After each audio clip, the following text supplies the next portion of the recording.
If you ever felt a lack of clarity in your group practice, especially as it comes to finances, then this video is going to solve all your problems.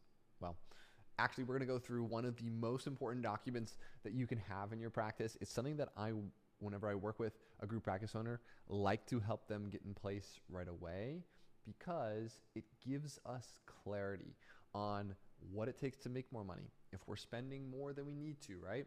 Learning how to read a profit and loss statement is one of the most important skills you can have as an entrepreneur. And so I'm excited to show you this and break this down for you.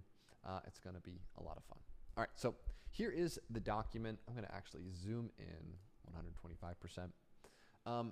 And I built this specifically for group practice owners because your business runs a little bit different than other people's businesses. Specifically, we're going to show you here, there's non-owner sessions, other revenue, owner revenue. I even add new customers in here. The point of this sheet that I like is that we can basically read everything we need to within a business, just within it. And if you're smaller in group practice, you might be generating a lot of the revenue yourself versus your clinicians are not generating very much.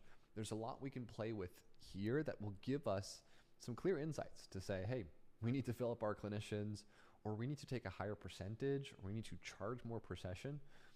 That can ultimately lead to profitability. All right, so let's break this down so that you have understanding of it, and just know there's going to be a link in the description if you want to take this too. I would really recommend at the beginning of each month you do this, right? You can use this sheet, you can just duplicate it month over month, and I promise it's going to be so helpful for your practice, okay? So first things first, we're doing revenue. I like to look at actual cash collected, right? So if you're doing an insurance practice and you have claims that are going out, you're getting paid the next month, I don't like to count the revenue until we have cash in the bank, right? Having a bunch of accounts receivable is great, but we don't actually know how much money's in the bank. So I'm always going to count, hey, how much actual money did we receive? You know, this is an example of October of last year, okay? I like to also break out how much did I as the owner generate, right? To see how big of a difference this is. And then also this number really gives us insight to if we're generating 8,000 a month and our practice is only profiting 5,000 a month, then we're running the practice at a loss, right? We're essentially losing money between our admin and our rent and everything else, right? You should at the very least make what you're generating. Sometimes in growth phases, you don't make that for a while. But if you don't, then we want to see, hey, where are the other expenses of the business? Are these reinvestments that will pay off, or are we wasting money? Okay. So now we're going to go into our costs of goods sold. This is an important thing to understand. And I'll say for a lot of businesses that are digital or physical products, you know, they might have a thing that they make that costs them $10 to make and they sell it for $30. Well, that $10 is part of their cost of goods sold, right? You cannot make $30 in profit because there is a cost of making the revenue, right? Every time you sell something, there's the cost of the actual inventory. For a therapy practice, it's a little bit different. Your cost of goods sold is your therapist compensation, right? Now, if the therapists are getting 80%, 90% of a session, we know that you're not going to have a lot to run the business on, right? This is where the magic number I always look at in group practices sits. It is your gross profit per session. And the total of that, we're going to find here in terms of our gross profit. But we find it by subtracting out all that we pay our clinicians, right? So in this example, let's say the therapist made 50, therapist compensation is 30. We'd have 20 grand a month gross profit. That's enough money to run the rest of the business on without considering owner revenue, right? Real gross profit's a little bit higher because we're counting owner revenue in, but we can always subtract that away. But we're going to see there's other costs to bill out, right? Supervisor compensation. There's a payment processor of a couple percentage points. So our cost of goods sold is 33,000. So even though we made 58, we're subtracting 33 before we have any chance to make any profit, okay? And really important to know that top line revenue does not equal profitability in your business. But the higher this number is, whether you're doing 30 grand a month and your gross profit is 20 grand, or you're doing 100 grand a month, right? And it's 20 grand or it's 50 grand. That is going to be the biggest determinant on if your business is going to be profitable, okay? That's the business model you're running. But now let's go down deeper, right? here we know that our gross margin is 42%. So for every dollar we get, we have $4 left to run the rest of the business. Okay, really, really important to keep in mind. Here we've got revenue costs, right? Ad spend, marketing software, other.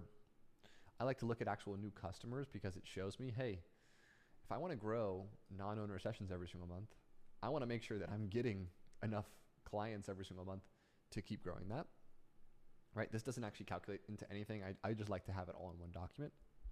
We're going to see here total sales and marketing is a percentage of the business. Here it's 2%, right? Most group practices, it's a very, very small percentage.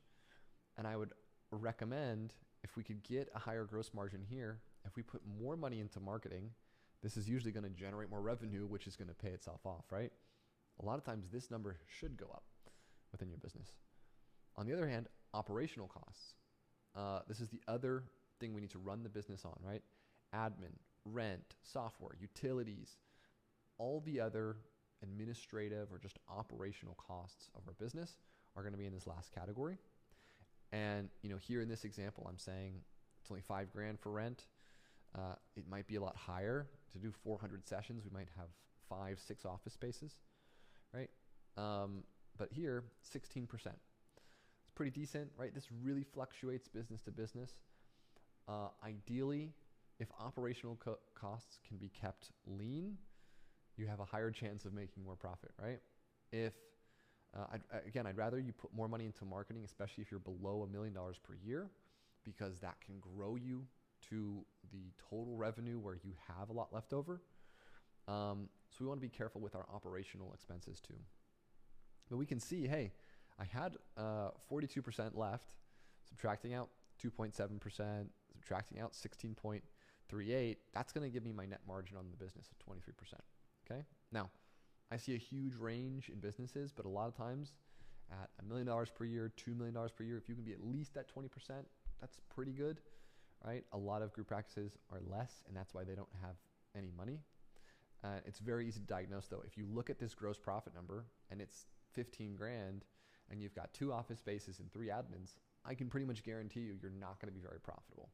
So we have to either make the decision, peel back on administrative support or sublease out some spaces, or do we think we're really going to grow revenue or change our billing structure with our clinicians? We're going to have money left over. Okay. This is the type of insights though you can get really quickly if you actually do the math. A lot of people don't, and they just sort of wonder what's happening. Sit down. If you have a bookkeeper, an accountant, you can pull this stuff in 5-10 minutes, but the insights you can make from it can make you double the profit within the year. Okay. So we can see here net margin and a margin percentage. There's a lot of other things, refund percentage, payback, cost per acquisition, average order value. There's more metrics you can add in. I'm choosing not to add them in. But what's also very helpful here is we can know where we're at. We can also play with this, right? And say, okay, if we're making 125 a session, what would it look like if I got to 600 sessions? Okay. Everything else the same. We're not getting new office space. We're not getting new admin support. So maybe that's, 2 clinicians or so that are doing 100 sessions a month. So full-time clinicians. Well, we can see our margin goes up to 27% because we didn't add on new advertising expense or new operational expense as we added on new clinicians. They're certainly getting paid more, right? We added on $25,000 in revenue. They got 15 of that. But our net margin goes up to $22,000 a month, right? So a lot of times there's answers here just in terms of filling up the clinicians as long as we make enough per session and we don't have to make the business more complicated to grow. But this is what's helpful with this sheet too. If you know where you're at, you can make a little change here or there. What if we converted more of the inquiries into new clients? And what if we made an extra $5 per session times, hundreds of sessions? What if we just filled up 2 more therapists in the next 6 months? What would that do to profitability? Okay.